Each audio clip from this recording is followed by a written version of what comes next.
Hello বন্ধুরা, আশা করি সবাই খুবই ভালো আছেন। আজকে আপনাদের জন্য নিয়ে এসেছি একটি খুবই গুরুত্বপূর্ণ ভিডিও।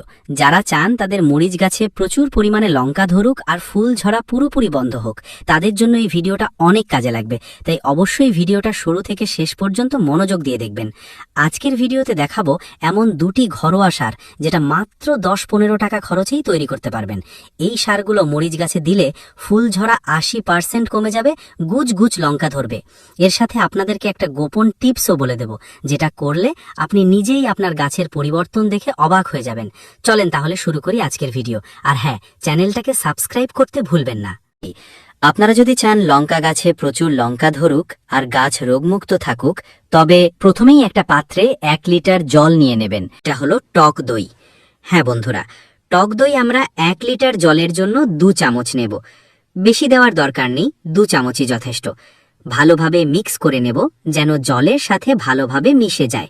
বন্ধুরা, লঙ্কা গাছে টক দই দিলে বেশ কয়েকটা দারুণ কাজ হয়। প্রথমত, গাছে প্রচুর লঙ্কা আসে এবং লঙ্কাগুলো বেশ বড় ও স্বাস্থ্যবান হয়। দ্বিতীয়ত, টক দই মাটির ভালো ব্যাকটেরিয়া বাড়িয়ে দেয়, এতে গাছের শিকড় আরও শক্ত হয়। তৃতীয়ত, গাছের পাতায় যে ধরনের হালকা পোকামাকড় হয় সেগুলোও কমে যায়। এই মিশ্রণটা 15 দিন পর পর গাছের গোড়ায় দেবেন। হ্যাঁ বন্ধুরা, কলা নিবেন, কলাগুলোকে মেশ করে নেবেন অথবা খোসাসহ কুচি কুচি করে কেটে নেবেন। এরপর এই 1 লিটার জলের মধ্যে দিয়ে দিবেন এবং কিছুক্ষণ ভালোভাবে মিক্স করে নেবেন। এই মিশ্রণটা গাছের গোড়ায় দিয়ে দিন।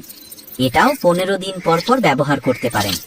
এই দুটি পদ্ধতি ব্যবহার করে দেখুন, আপনার লঙ্কা গাছে সত্যি প্রচুর লঙ্কা ধরবে। এর জন্য যা করতে হবে, ডগা ছাঁটাই, যাকে আমরা 3G কাটিংও বলি।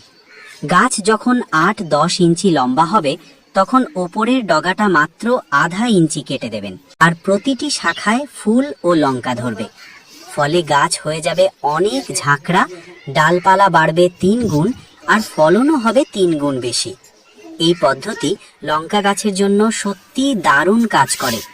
একবার করে দেখলে নিজের চোখেই পরিবর্তন দেখবেন।